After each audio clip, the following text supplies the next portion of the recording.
के महीना वो महीना है जब हनुमान जी की राम जी से पहली बार मुलाकात हुई थी, इसलिए जेठ के महीने के मंगलवार अपने आप में बहुत महत्वपूर्ण होते हैं। और जेठ का महीना इस वक्त चल रहा है, जिसे हम जून का महीना, मई का महीना कहते हैं, दोनों के बीच में आता है।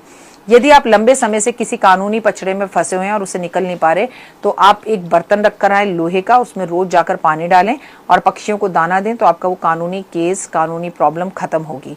यदि आप लंबे समय से माता लक्ष्मी को प्रसन्न करना चाह रहे हैं लेकिन पसंद नहीं कर पा रहे, तो मैं आपको बता दूं, पक्षियों को दाना डालने से माँ लक्ष्मी बेहद प्रसन्न होती हैं। यदि आपकी कुंडली में शुक्र अशुभ स्थितियों में बैठा हो तो वो शुभ स्थितियों में आता है और माँ लक्ष्मी की कृपा भी आप पर होती है पक्षियों को दाना डालने से। पक्षियों को चावल डालने से सभी तरह की मानसिक परेशानियां दूर होती है। यहाँ तक कि पागल खाने में अगर कोई व्यक्ति फंसा हो और उसके नाम से चावल पक्षियों को डाले जाएं तो उसका भी पागलपन खत्म होता है। यदि आपकी कुंडली में सूर्य की स्थितियां शुभ नहीं है तो आपको पक्षियों को पानी पिलाना चाहिए।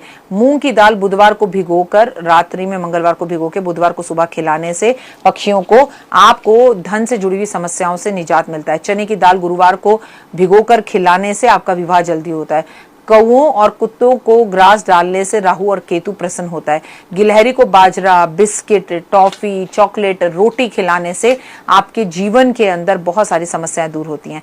अगर आप चींटियों को मीठा आटा खिलाते हैं तो आपका शनि ग्रह बहुत अच्छा होता है। वहीं पर अगर आप मीठी रोटी बनाकर कौओं को खिलाते हैं तो आपके घर का पितृदोष जो है वो खत्म होता है। तो ये जादुई उपाय जरूर करें और अपने जीवन के अंदर बहुत बड़े बड़े बदलाव लाएं। आपकी लाइफ बहुत आसान हो सकती है सिर्फ पक्षियों को पानी देने से, पक्षियों को बाजरा डालने से, ज्वार मक्का डालने से, उनकी सेवा करने से, जहां वो खाते पीते हैं वहां जाकर झाड़ू लगाने से किस्मत पर पड़ी हुई धूल दूर होती है। कमेंट्स में अक्सर मैंने बहुत सारे चैनल्स पर बहुत सारे यूट्यूबर्स को बोलते हुए देखा है कि कबूतरों को बाजरा ना दें, उससे अस्थमा की बीमारी होती है, उससे ये होता है, उससे ब्ला होता है। पहले ज़माने के लोग इतना घर में कबूतर पालते थे, अपने आंगन में कबूतर बैठे रहते थे। हाँ देखिए, कबूतर घर में आकर दाना खाए, कबूतर गंदगी बहुत मचाता है और कबूतर को शास्त्रों के हिसाब से बहुत ज़्यादा शुभ भी नहीं माना जा सकता। लेकिन अगर हम सिर्फ यही सोचते रहेंगे, जैसे मल्टीपल बिल्डिंग्स बनती जा रही हैं, चिड़िया तो दिखती ही नहीं है दिल्ली में, मुझे आपके घर पे दिखती है नहीं दिखती पता नहीं, हमारे यहाँ तो नहीं दिखती है। धीरे धीरे कुछ दिनों बाद ये तोता, कबूतर, तोते भी बिल्कुल नहीं दिखते, बिल्कुल दिखने बंद हो जाएंगे। लेकिन अभी भी अगर हम पक्षियों को दाना नहीं देंगे और हर वक्त सिर्फ इंसान अपने ही बारे में सोचता रहेगा, कहते हैं जितने भी टावर लगे हैं हमारे फोन्स पर जिनसे हम बात करते हैं उनकी वजह से पक्षी खत्म होते चले जा रहे हैं। लेकिन क्या आपको पता है, ये हमारा धर्म और हमारा कर्तव्य है कि अपने घर के आसपास बैठे हुए पशु पक्षियों की रक्षा करना, उन्हें खाने के लिए भोजन देना। इससे आपका दुर्भाग्य भाग्य में बदल सकता है। कैसे, पहले ही सुनिए। आज़ादी से पहले जो संघर्ष था वो समाज और राष्ट्र की भलाई के लिए था, आज जो संघर्ष है वो मैं और मेरा परिवार, बस इसी के लिए है। मतलब अब हम राष्ट्र के लिए, देश के लिए नहीं लड़ रहे हैं, मैं और मेरे परिवार के लिए लड़ रहे हैं। बस जिस दिन ये संघर्ष राष्ट्र में बदल जाएगा उस दिन हमें जिंदगी में भला होने लगेगा। हमें इतना भ्रमित किया जाता है, कोई हमें कहता है वो हमें 15 लाख देगा, कोई हमें कहता है वो फ्री की बिजली देगा, कोई हमसे कहता है कि वो हर महीने औरतों को 1200 रुपए देगा, 1 लाख रुपए महीना देगा। मतलब हमारी राजनीति का स्तर इतना नीचे गिर चुका है कि हर कोई हमें कुछ ना कुछ देकर ही जीतने की कोशिश कर रहा है। कोई हमें ये नहीं कह रहा कि वो हमें नौकरी देगा, कोई हमें ये नहीं कह रहा कि वो हमें रोजगार देगा, कोई वो हमें ये नहीं कह रहा कि वो हमें अस्पताल देगा। तो इस विषय पर सोचने की जरूरत है। तो अगर हम नहीं सोच पा रहे तो आइए अपने कर्म, सरकार नहीं सोच पा रही तो अपने कर्म हम खुद अच्छा कर कर अपने सोए हुए इस भाग्य को जगाएं। नमस्कार, सुस्वागतम, वेलकम, अभिनंदन, ओए होए, सुबह की राम राम। कैसे हैं आप? आपका दिन शुभ और मंगलमय रहे। पक्षियों को दाना खिलाने से क्या क्या फायदे होते हैं आइए मैं बताऊं। सबसे बड़ा फायदा तो ये हमारी रिस्पॉन्सिबिलिटी है, ये हमारी जिम्मेदारी है। और सबसे बड़ा, मैं खिलाती हूँ तो मुझे पता है, मुझे मन का सुकून मिलता है। वो मेरा इंतजार करते हैं, वो मुझे पहचानते हैं, वो मुझे देखते हैं, तो मुझे बड़ा अच्छा लगता है। मुझे ये लगता है कि आज इंसान को नहीं पहचाना, लेकिन ये पक्षी हमारा इंतजार करते हैं। मैं गाय को, जो आवारा गाय है, उसे रोज सुबह खीरा खिलाती हूँ, वो मेरा वहीं खड़े होकर इंतजार करती है। और आप यकीन नहीं मानेंगे कि कभी अगर मैं उसे ना देखूं, वो उधर से आ रही है और मैं इधर से हूं, तो वो मेरी गाड़ी के पीछे दौड़ती है। जस्ट बिलीव मी, ऐसा होता है मेरे साथ। और वो मुझे देख कर ऐसे ऐसे ऐसे ऐसे करना शुरू कर देती है कि आ गई।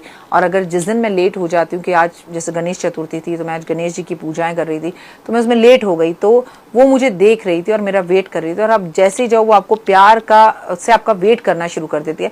और निश्चित ही जब मैं आपसे श्राद्धों में 15 दिन दिन वो चमत्कारी रोटी खिलाती हूँ और आप अगर एक ही गाय को खिलाते हैं तो अपने एक्सपीरियंस से बताइए, आप में से बहुत सारे लोग ऐसे होंगे जो ये जानते होंगे कि गाय वाकई में इंतजार करती है और पक्षी हमें पहचानते हैं।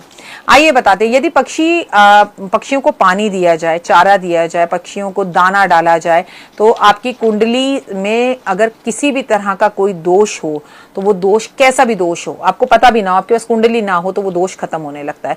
खासकर तो पितृदोष, खासकर तो राहु केतु का दोष। यदि आपकी कुंडली में राहु केतु की महादशा चल रही है तो आपको पक्षियों को पानी भी देना चाहिए।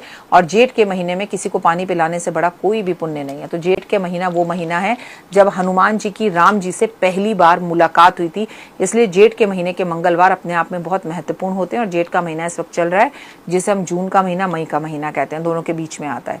यदि आप लंबे समय से किसी कानूनी पचड़े में फंसे हुए हैं और उससे निकल नहीं पा रहे, तो आप एक बर्तन रखकर आए लोहे का, उसमें रोज जाकर पानी डालें और पक्षियों को दाना दें, तो आपका वो कानूनी केस, कानूनी प्रॉब्लम खत्म होगी।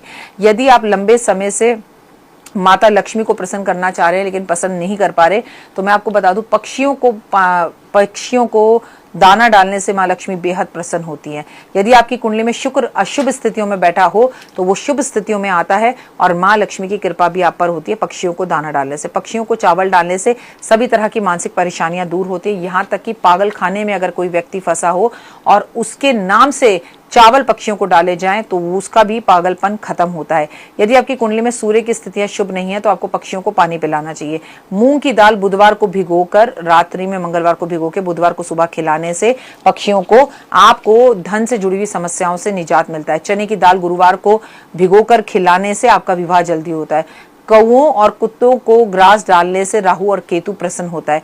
गिलहरी को बाजरा, बिस्किट, टॉफी, चॉकलेट, रोटी खिलाने से आपके जीवन के अंदर बहुत सारी समस्याएं दूर होती हैं। अगर आप चींटियों को मीठा आटा खिलाते हैं तो आपका शनि ग्रह बहुत अच्छा होता है। वहीं पर अगर आप मीठी रोटी बनाकर कौओं को खिलाते हैं तो आपके घर का पितृदोष जो है वो खत्म होता है। तो ये जादुई उपाय जरूर करें और अपने जीवन के अंदर बहुत बड़े बड़े बदलाव लाएं। आपकी लाइफ बहुत आसान हो सकती है सिर्फ पक्षियों को पानी देने से, पक्षियों को बाजरा डालने से, ज्वार मक्का डालने से, उनकी सेवा करने से। जहां वो खाते पीते हैं वहां जाकर झाड़ू लगाने से किस्मत पर पड़ी हुई धूल दूर होती है। कमेंट्स में